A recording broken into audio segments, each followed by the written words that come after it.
गुरुपदकुञ्जे पापिन्धुनरूपरि महामोहनं कुञ्जजासुवचन कवि।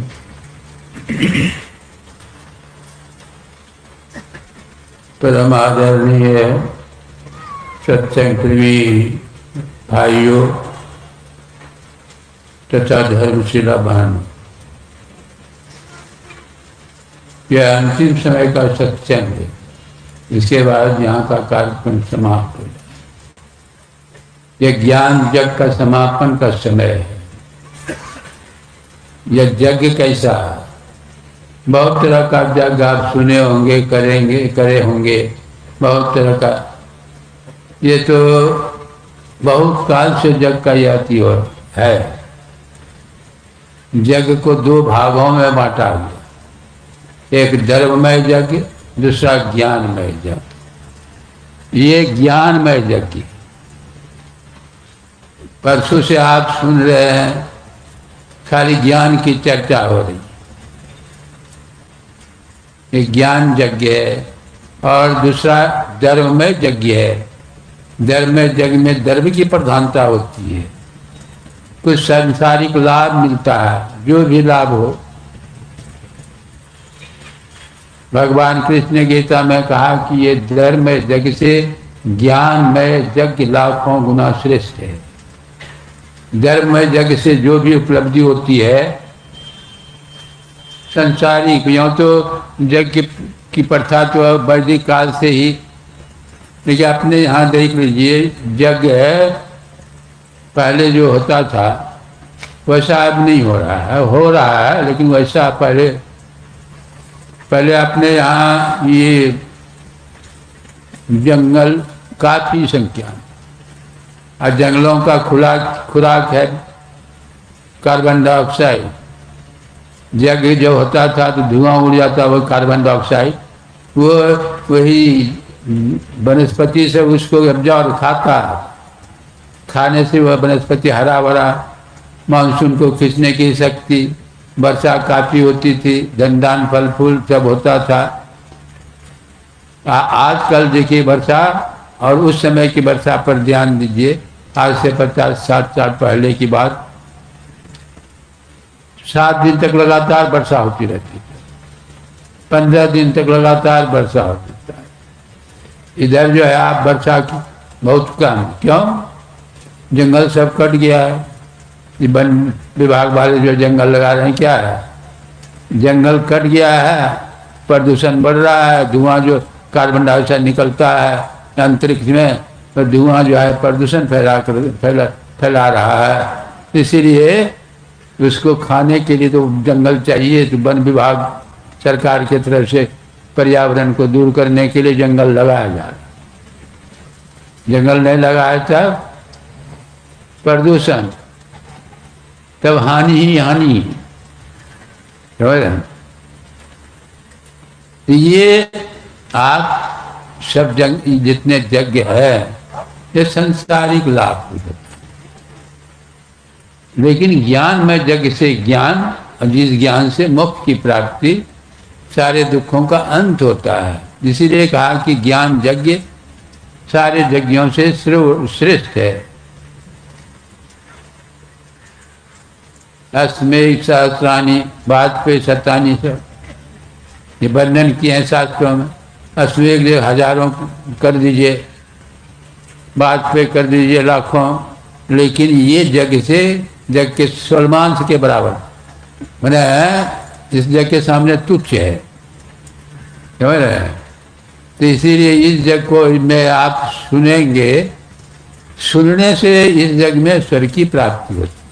खाली सुन लिया, कल से आप सुन रहे हैं, परसों से जिन्होंने मनोयोग पर सुना उसको तो स्वर्ग होना ही है, स्वर्ग की प्राप्ति खाली सुन लेने से। और यदि सुन करके समझ में समझ में आ जाए, करेंगे तदनुकूल जो है, तब मोक्ष की प्राप्ति। मोक्ष जो है जहाँ चल करके सारे दुखों का अंत होता है। धर्म से विरक्ति, योग से ज्ञाना, ज्ञान मोक्ष पर वेद बखम। ज्ञान होने से मोक्ष की प्राप्ति। थोड़ा सा सुना। एक है सेठ जी किसी स्टेशन पर उतरा तो कुली खोजने लगा।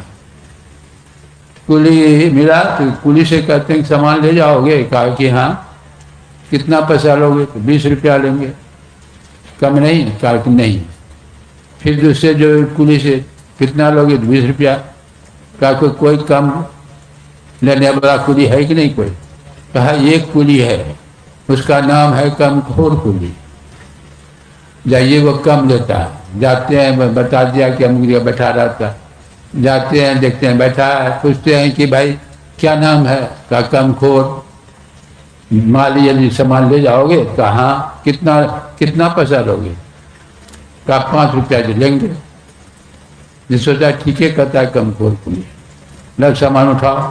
कुली कहता है कि नहीं, एक शर्त है, या तो आप सत्संग सुनाते चले या मैं सुनाते चले। तो सेठ जी कहता है भाई हमको पता नहीं सत्संग किस चिड़िया का नाम है।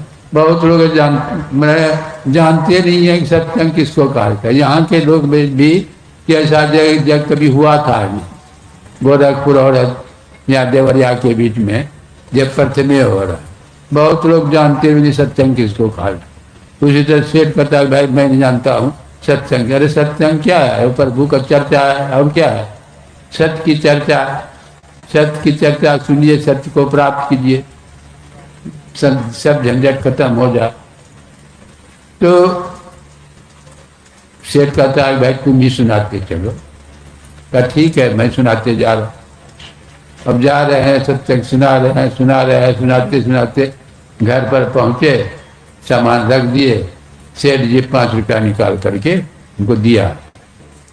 तब सेठ जी कंजूस होगा, अरे कहीं कहाँ 20 रुपया मांगता था, आइए 5 का जनान से सत्संग सुनाया जरा सा। कुली क्या करता है? सेठ जी मैं एक पक्की बात कर रहा हूँ। क्या बात? 7वें दिन आपकी मृत्यु हो जाएगी। 7वें दिन आपकी मृत्यु हो जाएगी। सेठ जी विश्वास नहीं किए कुली को, ये कहाँ से ज्ञान अंतर्जामी है, नहीं विश्वास नहीं। फिर कहते हैं कि नहीं पक्की बात नहीं, कि 6ठा दिन मेरी मृत्यु होगी और 7वां दिन आपकी मृत्यु। तब कुछ हिम्मत हुआ सेठ जी को, 6ठा दिन कुली मरेगा तब तो मैं मरूंगा 7वां दिन। तो अब गिन रहे 1 दिन 2 दिन 3 दिन होते होते 6ठा दिन पूरा हो गया। दौड़ते हुए सेठ जी गए स्टेशन पता लगाने की कुली जिंदा है कि मरा है। पता लगाते हैं कि वो कमखोर कुली कहाँ है। ताकि कमखोर कुली की क्या बात करते हैं, वह आजे तो मरा है। और देखिए ना गिर करके लोग खड़े, आजे वो मरा। जैसे सुना कि आजे मरा तब इसका पैर तो लड़खड़ाने लगा, कल हमारी भी पारी आएगी। अब जो है किसी तरह थकते झुकते घर आया, खाना पीना क्या सुहावे, चिंता में डूबे हैं, अब तो मरना ही है। 7वां दिन होते होते उसकी भी मृत्यु हो गई। मृत्यु हो गई तो उसको अच्छा कर्म तो नहीं किया था। जमराज के पास ले गए जमदूत। जमराज कहते हैं पता लगा ये तो कौन सा कर्म किया जीवन में, वही कथा जरा सा देखो। देखते हैं तो जीवन में कभी पुण्य कर्म नहीं किया था, वही थोड़ा देर सत्संग सुना था। कहा कि हाँ थोड़ा देर जो सत्संग सुना दिया पुण्य हुआ। तो वहाँ का विधान है कि जो कर्म ज्यादा हो, पुण्य कर्म ज्यादा है तो बाद में भोगवाया जाता है, कम है तो अब पहले भोगवाया जाता है। थोड़ा सा पुण्य कर्म हुआ था, सत्संग सुना था, क्या थोड़ी देर के लिए भेज दो स्वर्ग। थोड़ी देर के लिए स्वर्ग चले गए। वहाँ हाँ पहले से वो कुली स्वर्ग में मौजूद था पहले से। कहा कि सेठ जी आइए आइए बैठिए सत्संग सुनिए। अब सत्संग प्रारंभ, बैठ कर सुन रहे। जमदूत जो है जमराज भेजते हैं जमदूत के, जाओ उसको पकड़ के ले आओ, समय पूरा हो गया।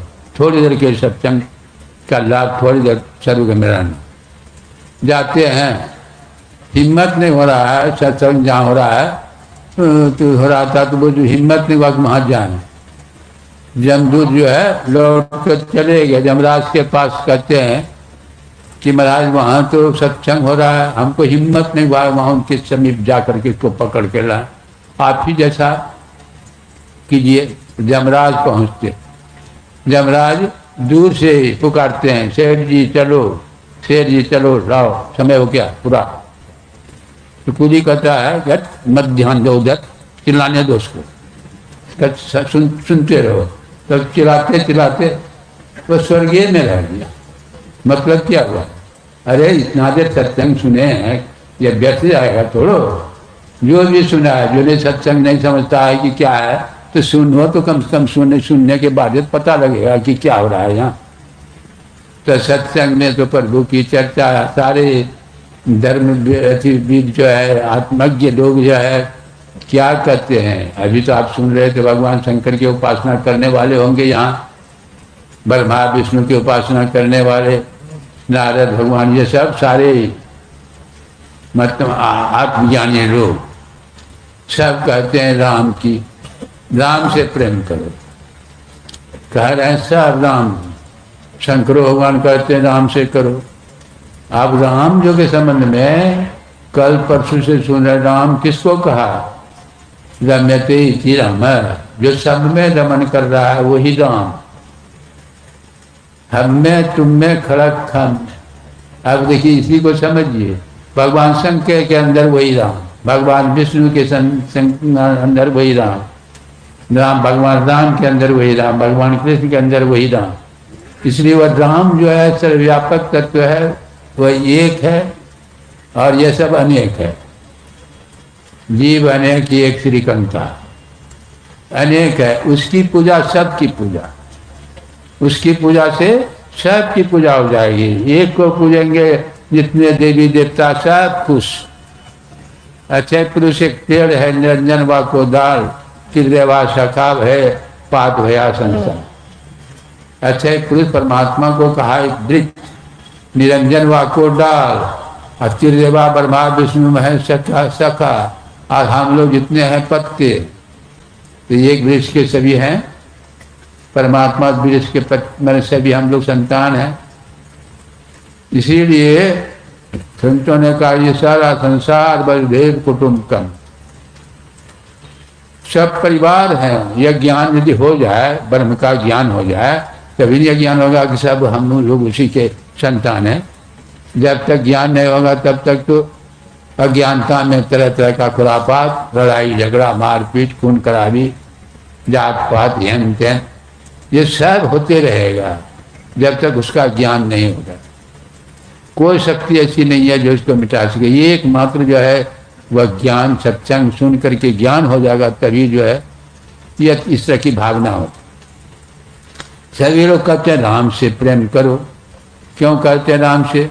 राम कंस्टेंट है, बना नित्य है, अस्थिर है, अचल है, आनंद स्वरूप है। और जो है कोई ऐसा पदार्थ संसार में नहीं है जो नित्य है, आनंद स्वरूप है। कोई नहीं, कोई पदार्थ नहीं। आप जो है संसार से प्रेम किए हैं, संसार का प्रेम कैसा है आप देख लीजिए। संसार का प्रेम नित्य है, संसार का प्रेम अस्थायी रहता है। प्रेम में परिवर्तन होता रहता है, बदलता रहता है। शादी करके लाए बड़ा प्रेम, कुछ देर के बाद प्रेम घट रहा है, बच्चे हो गए, प्रेम बच्चे में चला गया, और सब देखिए प्रेम जो घटते जब बढ़ते रहता, परिवर्तन होते रहता, अस्थिर रहता है। ये संसार का प्रेम स्वार्थ पर खड़ा है। कहते हैं स्वार्थ लागी करें सब प्रीति। आपके शरीर में शक्ति है, बढ़िया जो है पैसा है, सेवा के योग है, तब तो आगे पीछे करने वाले बहुत लोग। यदि आपके पास कुछ नहीं है, कोई चीज़ नहीं है, तो आपके आगे पीछे कोई है, कोई कुछ नहीं करेगा। चाहिए सब संसार में मतलब का व्यवहार। जब लग पैसा गांठ में तब लगता को यार, तब लगता को यार, यार संग ही संग डोले, पैसा रहा न पास यार, यार मुक्ति नहीं। क्या गिरधर को कबीरा है, जगत की यही देखा, बिना स्वार्थ के जो है, मने बिना स्वार्थ का संसार में कोई किसी को नहीं जानता।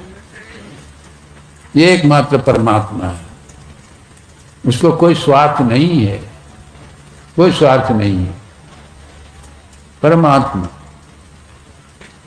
एक लड़का बराबर सत्संग में आता, शादी जब हो गई तो सत्संग में आना जाना बंद कर दिया। तो महात्मा जी कहते हैं कि भाई सत्संग में बराबर आते थे, अब क्यों नहीं आते हो? क्या क्या कहें, शादी के बाद माँ घर से निकलने नहीं देती, पिताजी मना करते हैं, आप पत्नी हमको इतना प्यार करती है कि नज़र से दूर नहीं जाने देती। तो महात्मा कहते अरे कौन किसको प्यार करता है, किस मयाबों में तो पड़ गया। कहा कि आपको पता, आपको कुछ रहे तब तो। महात्मा जी से कहा आपको कुछ है जो? कहा हमें को पता नहीं है। ठीक है, पता लग जाएगा। मैं जो क्रिया बताया हूँ श्वास रोकने की क्रिया, श्वास जो है हठ योग और राज योग, दो तरह का योग प्रचलित है, समझ रहे हैं। हार्ट योग में भी सांस रोकने की क्रिया है, रेचक पूरक कुंभक क्रिया। ये सब जो है निरापद नहीं है, वह अखंड बाल ब्रह्मचारी गुरु के सानिध्य में रहकर करना पड़ता। और राजयोग जो हम लोगों को ज्ञान मिला दीक्षा में, तो ये राजयोग है। दृष्टि को स्थिर करेंगे तो मन अस्थिर होगा, जब मन अस्थिर होगा तो प्राणवायु का हिलना बंद हो जाता, श्वास पर श्वास की क्रिया रुक जाती। जिस दृष्टि अस्थिर होवे, अस्थिर होवे मन, दृष्टि अस्थिर हुआ तो दृष्टि अस्थिर करने की क्रिया हुई, बिंदु ध्यान करते करके दृष्टि को स्थिर करो, मन अस्थिर हो जाएगा। दृष्टि अस्थिर होता है तभी मन अस्थिर होता है, दृष्टि अस्थिर नहीं होगा तो मन अस्थिर नहीं होगा। रात में सोते हैं, दृष्टि अस्थिर है, वहाँ दिखाई नहीं पड़ती, तो मन भी वहाँ सोया हुआ है, मन काम नहीं उछल कूद नहीं करता। तो लड़के से कहा कि वो दृष्टि रोकने की क्रिया जो बताया, जाओ थोड़ी देर घर में रोक करके रहना, पता चल जाएगा कौन किसको प्यार करते। जाते हैं, माँ से कहते हैं कि माँ बड़ा लगता है, माथे में दर्द हो रहा है, मैं बचूंगा नहीं। माँ कहते हैं क्या शुभ बात बोल रहे हो, मत बोलो। वो तो बोलते बोलते कमरा में प्रवेश किया और पलंग पर लेट गया, वही सांस रोक करके पड़ा हुआ। पत्नी प्रवेश करती है घर में, देखती है श्वास बंद है। साधारण लोग तो समझेंगे श्वास बंद है तो मर गया, वो समझ गई कि मर गया। अब जार बाजार होकर रोने लगी, चिल्लाने लगी, माँ माँ देखिए इसको क्या हो गया। माँ दौड़ती हुई आती है, वो भी देखती हिलाती हुई आती है, वो भी कहती है मर गया, वो भी रोना धोना। आसपास पड़ोस के लोग बहुत आए, कहा अब मर गया तो जल्दी जला देना चाहिए, नहीं तो भूत वही घर खाइए। कहा कि नहीं नहीं, पहले उनके गुरु जो महात्मा जी, उनको जानकारी तो कम से कम दे दीजिए।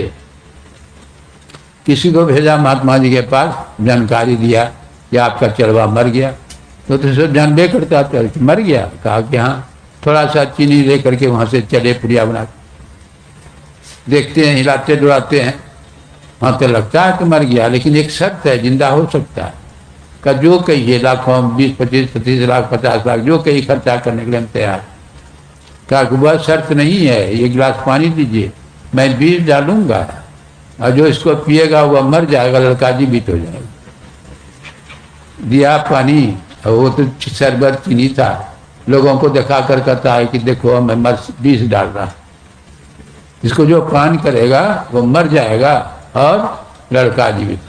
आसपास के पड़ोस के लोग कहते हैं हम लोगों को क्या जरूरत है, मरे चाहे जरे। सब एक दूर करके निकल गए। तब महात्मा जी उसके बूढ़ी माँ से कहते हैं तो कि तुम तो बूढ़ी हो गए, चंद दिन के मेहमान हो, पी लो, तुम्हारा लड़का जीवित हो जाएगा।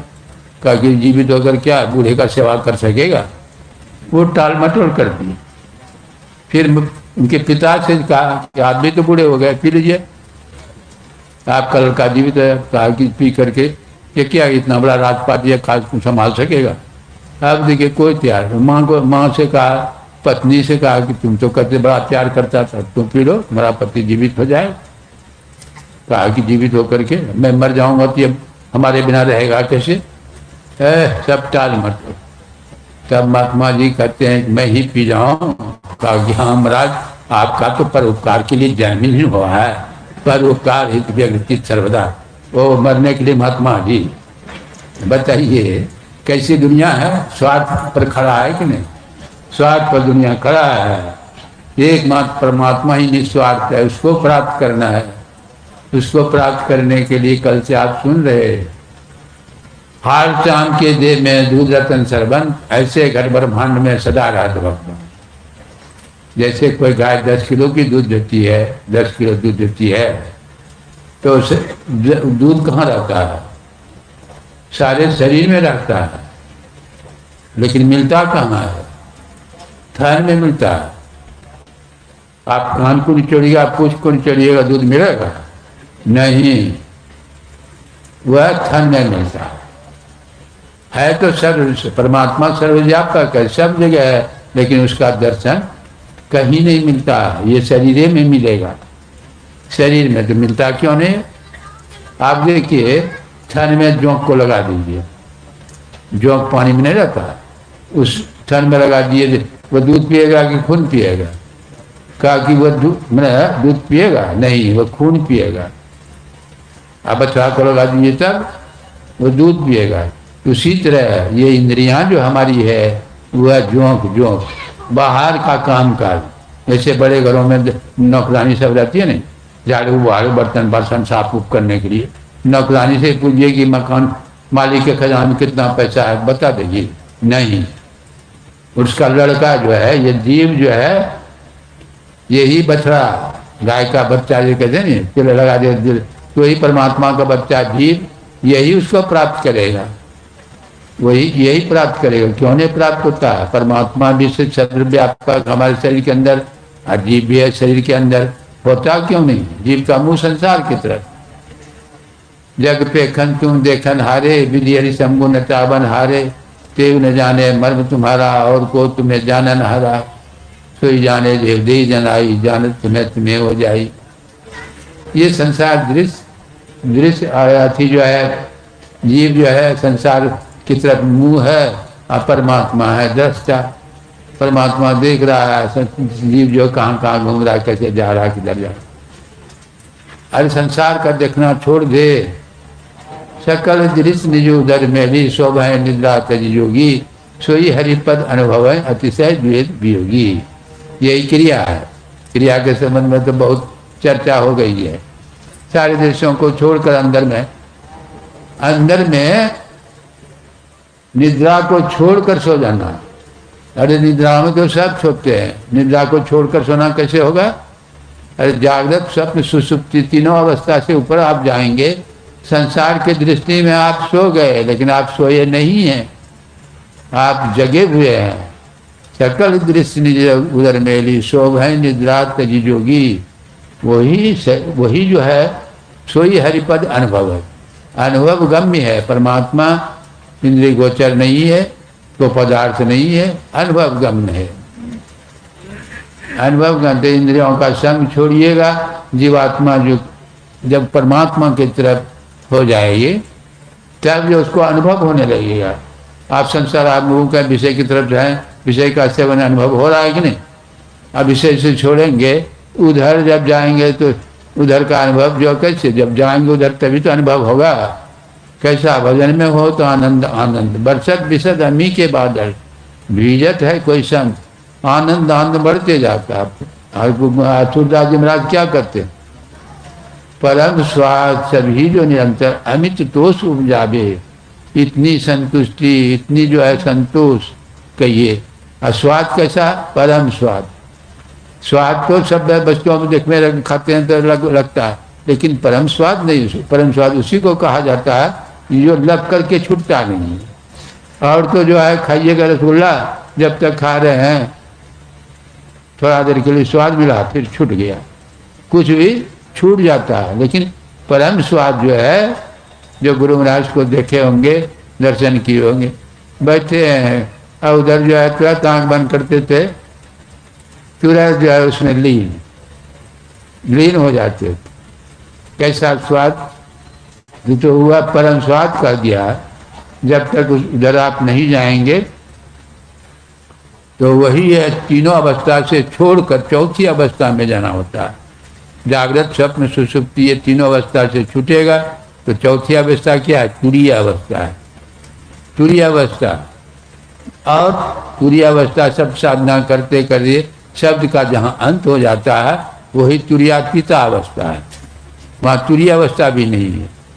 प्रकृति पार प्रभु सब उर्वासी, जड़ और चेतन सारे प्रकृति के पार जब करेंगे, उर्वासी परमात्मा का साक्षात होगा, दर्शन साक्षात क्या जाकर उसमें मिल जाएंगे। मैंने कहते हैं जल तरंग ज्यों जल ही समैया, त्यों ज्योति संग ज्योति मिलाइया, का नानक भरम कटे के वाला, बहुरिन होवे जवड़ा। संसार में नहीं आएंगे, शरीर धारण नहीं करेंगे तो दुख किसको होगा? जब तक शरीर को धारण करते रहेंगे दुख होते रहेगा, चाहे कुछ भी बन जाइए। 3 तरह के दुख होते हैं, दैहिक दैविक भौतिक। ये 3 तरह के दुख में सभी है, धनी मानी गरीब अमीर सब सब सबको होता है, सबको तो होते रहेगा जब तक यहाँ तक ब्रह्मा विष्णु ये सबको भी होता है। शरीर में जब तक वो रहेगा उसको भी दुख होगा। इसलिए संतों ने कहा यही एक क्रिया है कि आप सारे शरीरों से बाहर होकर के उसमें मिल जाइए, सारे दुखों का अंत होगा ये। और दुख का अंत हो गया क्या? ज्ञान, वही ज्ञान का केंद्र भी कहा गया, ज्ञान का केंद्र, आनंद का सागर। अरे सारा ज्ञान जो है आप वैज्ञानिकों का चमत्कार आप देख रहे हैं, ये विकास जो हो रहा है जितना, कहाँ से? इसी मस्तिष्क का उपज है। इसलिए कहा देहशास्त्र विद्या, देहशास्त्र उदेशता, देहशास्त्र जितने हैं सारी विद्याएं, सारे देव, सारे तीर्थ, देहशास्त्र विद्या। संसार की कोई विद्या आप प्राप्त करना चाहते हैं तो वैसे ज्ञानी के पास आपको जाना पड़ेगा। वैसे ज्ञानी के पास, डॉक्टर बनना चाहते हैं, इंजीनियर बन जाते तो इंजीनियर के पास जाना पड़ेगा। वैसे जाना पड़ेगा, शर्त है। कोई भी भाषा, सब भाषा का इसका यह केंद्र है। इसलिए स्वामी विवेकानंद ने कहा था, मनुष्य का मस्तिष्क जो अनंत ज्ञान का भंडार और अचोर पुस्तकालय, दुनिया की जितनी भी पुस्तकें हैं सब इसी मस्तिष्क का उपज। इसलिए कितना उस ज्ञान में जाने से कितना ज्ञान का उसके से बढ़कर कोई ज्ञानी नहीं है। कुछ भी पड़ा संसार में नहीं है, संसार का ज्ञान कुछ नहीं है, वो ज्ञान हो गया, उससे बढ़कर कोई ज्ञानी नहीं। राजा से ऊंचा आसन उठता है कभी फकीरों का, मतलब राजा से उसका ऊपर आसन।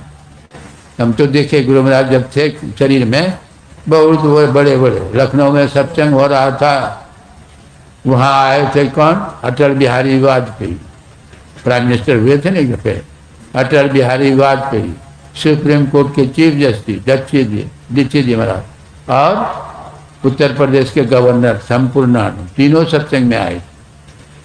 स्तुति विनती ग्रंथ पाठ होने के बाद गुरु महाराज की दृष्टि वाजपेयी की तरफ जाती। गुरु महाराज कहते हैं, सुनता हूँ कि आप बहुत बढ़िया बोलते हैं। अरे अटल बिहारी वाजपेयी ऐसा वक्ता अपने देश में कोई नहीं था। उसके विश्व की बात छोड़िए, वैसे उस तरह का उस कोटि का वक्ता जो है नहीं था। जिस समय जवाहरलाल नेहरू थे प्रधानमंत्री, वही विरोधी के नेता थे, नेता। इनका जो सुने होंगे तो जानते होंगे। इसलिए गुरु महाराज कहते हैं, मैं सुनता हूँ कि आप बहुत ऊंचे दर्जे वक्ता हैं, जैसा बोलिए। हाथ जोड़ लेते महाराज जी, ये तो मेरा प्लेटफॉर्म है, मेरा प्लेटफॉर्म दूसरी जगह जहाँ घंटों में बोल सकते। यहाँ तो मैं आया हूँ आपका दर्शन भाषा अमृत वाणी सुनने के लिए। आप देखिए मैट्रिको पास नहीं बाबा, कौन ज्ञान था बताइए? अच्छा, चीफ जस्टिस, सुप्रीम कोर्ट के चीफ जस्टिस जो सबसे बड़े से, वह तो हिला भी नहीं। संपूर्णानंद की बात क्या थी? कितने कौन सा ज्ञान हासिल किए थी, जिसके ज्ञान के सामने सब नतमस्तक, सब नतमस्तक, प्रधानमंत्री राष्ट्रपति कुछ भी। इसीलिए वो ज्ञान से बढ़कर कोई अति नहीं है। उस ज्ञान को प्राप्त करेंगे, सारे दुखों का अंत होगा, मोक्ष की प्राप्ति होगी। इस ज्ञान यज्ञ का केंद्र यहाँ होने वाला है। यहाँ मैं सुना कि यहाँ कोई ऐसा जगह ही नहीं है। गोरखपुर में गोरखनाथ जी महाराज की कहानी आप जानते होंगे। गोरखनाथ जी महाराज कितने बड़े जोगी थे, वही योग की क्रिया यहाँ के लोग नहीं जानते। देवरिया बाबा जो है यही बगले में रहते थे, नाम उन्हीं के नाम से देवरिया पड़ा। वो भी बहुत साधारण नहीं थे। इलाहाबाद में अखिल भारतीय हो रहा था तो हम लोग गए थे देवरिया बाबा का दर्शन कर। महासभा के लोग हौला सौ सब थे, गए थे। वो अंदर में मचान रहा कर रहा था। लोग कहते थे मैं 500 बरस है, 500 बरस उम्र है। तो हुला साहब पूछ बैठते आते थे तो देवरावा कोई खाली एक तो वो सामने में बक्सला सा रखते थे, नंग, और कोई वस्त्र नहीं पहनते, वस्त्रहीन रहते।